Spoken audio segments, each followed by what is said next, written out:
Hello everyone, welcome to channel learn with ease. आज हम सॉल्व करेंगे सीबीएसई 2025 सैंपल पेपर का कैश फ्लो स्टेटमेंट से रिलेटेड क्वेश्चन पूछा गया है। उसे आप कैसे सॉल्व करोगे, प्रेजेंट करोगे, सब कुछ सीखना है, समझना है। तो मेरे साथ एंड तक बने रहना। ऑनलाइन क्लासेस के लिए आप मुझे स्क्रीन पर दिए गए नंबर पर व्हाट्सएप कर सकते हो अपना नाम और क्लास। और अगर आप सॉल्यूशन ढूंढ रहे हो टीएस ग्रेवाल और DK Goyal new edition book के, तो चैनल की प्लेलिस्ट को क्लिक करो, आपको सभी सॉल्यूशन अपलोडेड मिलेंगे। कम्युनिटी सेक्शन पर क्लिक करोगे तो एमसीक्यूज मिलेंगे क्विज की फॉर्मेट में, और एमसीक्यूज के सॉल्यूशंस हैं शॉर्ट्स में। तो बहुत कुछ है चैनल पर, विजिट द चैनल। अच्छा लगे तो शेयर और सब्सक्राइब जरूर करना। तो क्वेश्चन के दो पार्ट है, ए पार्ट और बी पार्ट। तो फर्स्ट पार्ट है जो आपका, वहां पर पूछा गया है कि आपको cash flow from operating activities calculate करना है इस इंफॉर्मेशन के बेस पर। तो ऑपरेटिंग एक्टिविटीज के लिए आपको सबसे पहले जो कैलकुलेट करना है वो कैलकुलेट करना है net profit before tax and extra ordinary item. तो उसके लिए आपको क्या चाहिए, यहां जो सरप्लस दिया है balance in statement of profit and loss, ये लास्ट ईयर था 6 लाख और इस साल 5 लाख है। डिक्रीज हो रहा है, 1 लाख से डिक्रीज हो रहा है, मतलब लॉस हुआ है 1 लाख का। ये आपको लेना है net loss during the year 1 lakh. आपको पता होना चाहिए, या यहां पर जो भी बैलेंस दिया होता है statement of profit and loss का, वो उसी साल का प्रॉफिट नहीं होता। हर साल का प्रॉफिट इसमें ऐड या लेस होता रहता है। जो आज की डेट में आपको यहाँ पर प्रॉफिट दिखाया जा रहा है बैलेंस शीट में, वो एक्यूमुलेटेड प्रॉफिट है। कंपनी जब से खुली है आज तक उसने जो भी प्रॉफिट अर्न किया या लॉस हुआ, वो सारा टोटल 5 लाख रुपए है। तो लास्ट ईयर अगर इसका बैलेंस 6 लाख था और ये डिक्रीज हो रहा है 1 लाख से, तो इसका मतलब इस साल हमें लॉस हुआ जो कि हमने इसमें से माइनस किया, तब ये इसका बैलेंस 5 लाख हुआ। तो हमें अगर करंट ईयर का प्रॉफिट या लॉस चाहिए तो हम क्या करेंगे, current year minus previous year.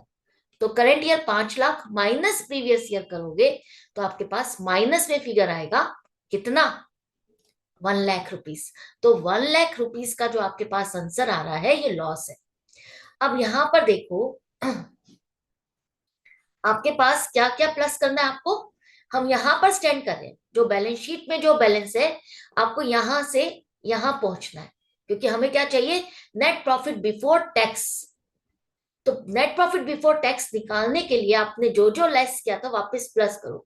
तो चेक करो क्या बैलेंस शीट में या इस इंफॉर्मेशन में कोई प्रॉफिट का ऐसा हिस्सा है जो हमने रिजर्व में ट्रांसफर किया, नहीं।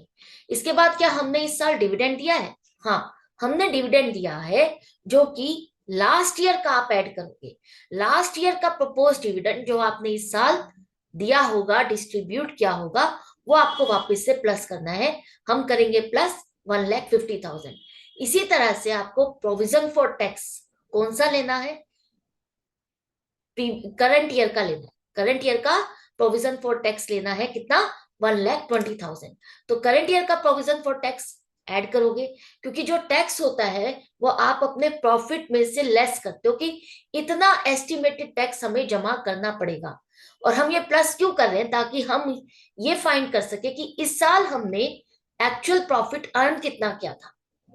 तो ये जो टैक्स था करंट ईयर का वो वापस से प्लस करोगे, ऐड करोगे आप प्रपोज डिविडेंड वापस से 1,50,000 प्रीवियस ईयर का, तो आपके पास आ जाएगा 1,70,000 नेट प्रॉफिट बिफोर टैक्स। अब जो नेट प्रॉफिट आपने कैलकुलेट किया वो आपको इस फॉर्मेट में ट्रांसफर करना है cash flow from operating activities में। यहां पर लिखो net profit before tax and extra ordinary item 1,70,000।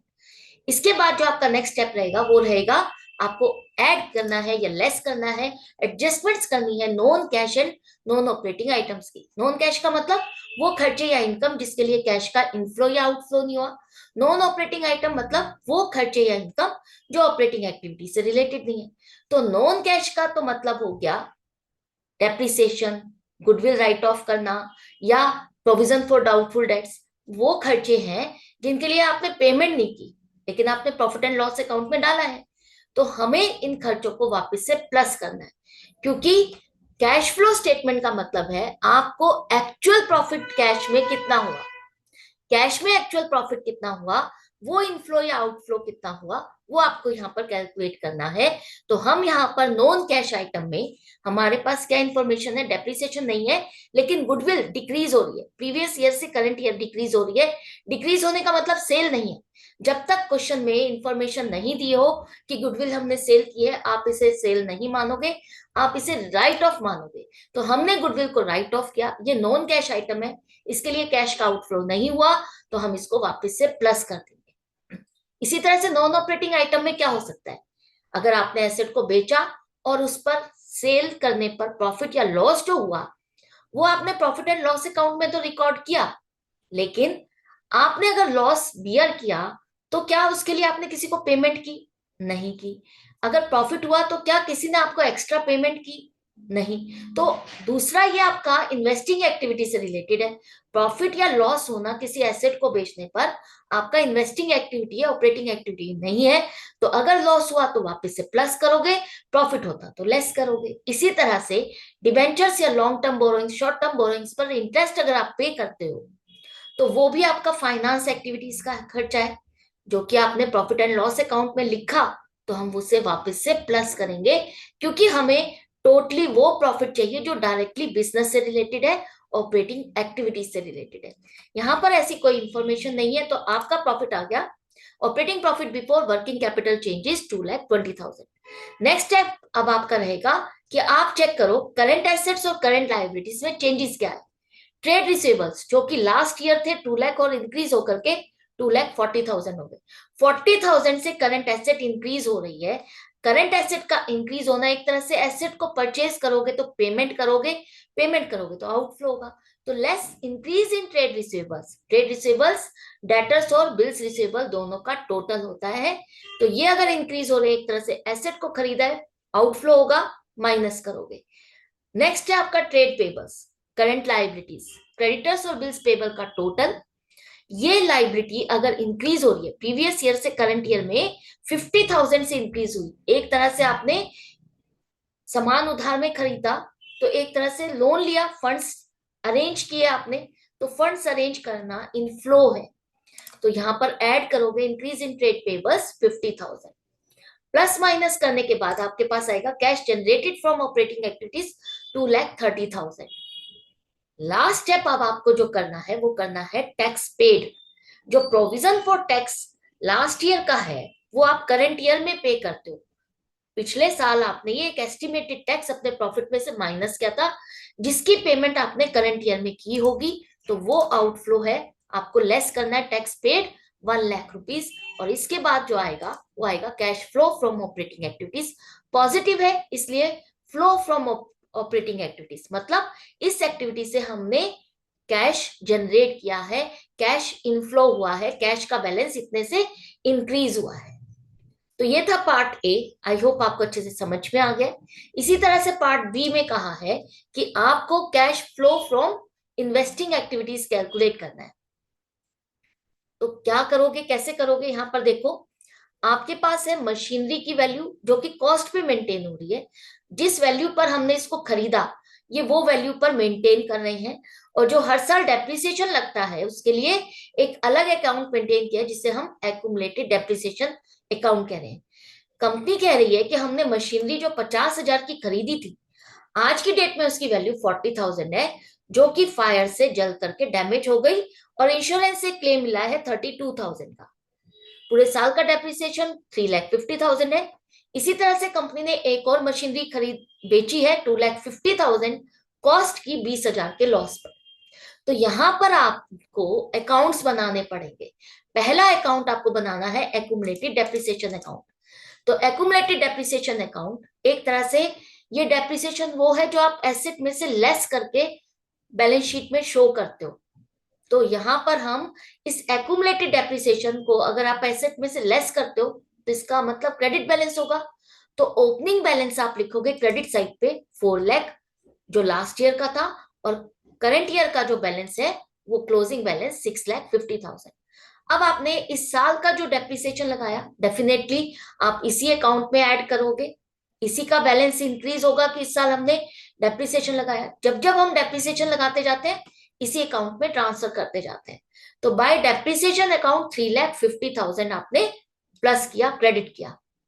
अब जो कंपनी मशीन को बेचती है या कोई सेल ऑफ करती है या किसी और वजह से वो खत्म हो जाती है, तो उससे रिलेटेड डेप्रिसिएशन आपको यहां से हटाना होगा, क्योंकि जो क्लोजिंग बैलेंस है यहाँ पर वो प्रेजेंट करता है आज की डेट में जो आपके पास मशीनरी बच गई है उस पर आपने अब तक कितना डेप्रिसिएशन लगाया। तो यहां पर से आपको डेप्रिसिएशन हटाना होगा। उस मशीन का जो फायर से डैमेज हो गई उसका डेप्रिसिएशन कितना है, हम कह रहे हैं कि उसकी कॉस्ट थी 50,000 और आज की डेट में, बुक वैल्यू का मतलब है आज की डेट में उसकी वैल्यू है 40,000। जिस टाइम पर वो डैमेज हुई उसके टाइम पर उसकी वैल्यू थी 40,000। मतलब हम अब तक इस पर 10,000 का डेप्रिसिएशन लगा चुके हैं। तो इस ब्लॉक में से 10,000 रुपए इसके हटाने होंगे, राइट। क्योंकि ये अब मशीनरी नहीं रही तो यहां से इस ब्लॉक का 10,000 का डेप्रिसिएशन भी हटाना होगा। इसी तरह से जो दूसरी मशीन आपने बेची इस पर भी तो आपने डेप्रिसिएशन लगाया होगा, लेकिन कितना यहां क्लियरली क्वेश्चन में नहीं दिया। तो वो इंफॉर्मेशन अब आपको यहां से मिलेगी। कैसे, देखो क्रेडिट साइड का टोटल है 7,50,000 और डेबिट साइड का टोटल 6,60,000। इसका मतलब जो बैलेंसिंग फिगर है वो उस मशीन का डेप्रिसिएशन है जो आपने अब तक उस पर लगाया। 2,50,000 की मशीनरी पर 90,000 का डेप्रिसिएशन आप अब तक लगा चुके हो। बेच रहे हो तो ये वाला डेप्रिसिएशन भी यहां से निकालना होगा और मशीनरी अकाउंट में हम ट्रांसफर करेंगे, क्योंकि वहां से पूरी उतनी कॉस्ट की मशीनरी जो बेच दी है वो वहां से निकालनी है। तो यहां पर तो ये तो अकाउंट कंप्लीट हो गया। अब आ जाओ machinery account. Machinery account asset है तो ओपनिंग बैलेंस लिखो, डेबिट साइड पर 20 लाख, क्लोजिंग बैलेंस लिखोगे क्रेडिट साइड पर 28 लाख। अब जो एसेट डैमेज हो गई उस पर आपने कितना डेप्रिसिएशन लगाया है, 10,000। क्योंकि देखो जो 50,000 की एसेट है जो जल करके डैमेज हो गई वो 50,000 यहाँ ओपनिंग बैलेंस में इंक्लूडेड है। अब वो जल करके खत्म हो गई, खराब हो गई, तो वो 50,000 अब आपको यहाँ से हटाने हैं। लेकिन डायरेक्टली आप 50,000 माइनस नहीं करोगे, आप उसको दिखाओगे कि आपने इस पर डेप्रिसिएशन कितना लगाया, पैसा आपको इससे कितना मिला, लॉस हुआ, प्रॉफिट हुआ, वो सब चीजें अलग अलग दिखाते हो। तो डेप्रिसिएशन हमें 10,000 का लगा। इसके बाद जो इंश्योरेंस क्लेम मिला 32,000, तो एक तरह से जो एसेट आप बेचते हो तो वो सेल प्रोसीड्स होती है, इसी तरह से इंश्योरेंस क्लेम मिलना भी एक तरह से इसकी सेल प्रोसीड्स हो गई। तो बाय इंश्योरेंस क्लेम अकाउंट 32,000। अब आपको 40,000 की वैल्यू वाली चीज पर 50,000 पे 10,000 डेप्रिसिएशन लगाया, आज की डेट में उसकी वैल्यू 40,000 है, जिसमें आपको 32,000 रुपीज मिल गए। तो बाकी 8,000 क्या है, लॉस। अब जो आपने एसेट डैमेज हो गई 32,000 रुपीज आपको मिले, 8,000 रुपीज का लॉस आप statement of profit and loss में डालोगे, 8,000 रुपीज क्रेडिट साइड पे। इसी तरह से दूसरी मशीनरी आपने बेची जिसकी कॉस्ट है 2,50,000, उस पर आपने 20,000 के लॉस पर इसको बेचा। तो देखो 2,50,000 की मशीन थी जिस पर 90,000 का आपने डेप्रिसिएशन लगाया, तो आज की डेट में उसकी वैल्यू है 1,60,000। अगर हम कह रहे हैं इसको लॉस पर बेच रहे हैं 20,000, तो 1,60,000 माइनस 20,000, 1,40,000 रुपीज आपको रिसीव हुए। तो अब यहां पर इसको कैसे शो करोगे, देखो आपने डेप्रिसिएशन लगाया बाय एक्यूमुलेटेड डेप्रिसिएशन अकाउंट 90,000, पैसा मिला बैंक से 1,40,000, इसके बाद जो आपको लॉस हुआ वो आ जाएगा by statement of profit and loss 20,000। अब क्रेडिट साइड का टोटल करते हो तो वो आएगा 31 लाख और डेबिट साइड का टोटल है 20 लाख। तो यहां पर जो डिफरेंस आ रहा है इसका मतलब आपने और एसेट परचेज की टू बैंक अकाउंट 11 लाख और एंड में लिखो 31 लाख। अब आपने जो एसेट्स को सेल किया, परचेज किया, सारी इंफॉर्मेशन आपके पास आ गई। तो इन्वेस्टिंग एक्टिविटीज का मतलब ही यही है कि आपको लिखना है कि कौन सी एसेट को बेचा तो इनफ्लो हुआ और खरीदा तो आउटफ्लो हुआ। तो हमने सबसे पहले जो एसेट बेची 2,50,000 जिस पर आपको 1,40,000 रुपीज रिसीव हुए, दूसरी मशीन जो जल करके डैमेज हो गई, इंश्योरेंस क्लेम मिला, इनफ्लो है 32,000, तो टोटल इनफ्लो है 1,72,000 का। आपने एसेट को परचेज किया तो वो आउटफ्लो हो गया 11 लाख। तो यहां पर नेट अमाउंट देखते हो तो नेगेटिव आ रहा है। नेगेटिव का मतलब है कि इस एक्टिविटी में आपने कैश को यूज किया है, कैश को इन्वेस्ट किया है, पेमेंट की है, आउटफ्लो हुआ है। तो cash used in investing activities आएगा 9,28,000। नेगेटिव आ रहा है तो ब्रैकेट में ही लिखोगे आप। तो ये दोनों पार्ट आई होप आपको अच्छे से समझ में आ गए हैं, किस तरह से सॉल्व करने हैं, प्रेजेंट करने हैं। तो इसी तरह से कनेक्टेड रहो, सीखते रहो, समझते रहो। मिलते हैं हम नेक्स्ट वीडियो में नेक्स्ट क्वेश्चन के साथ। Good bye and take care.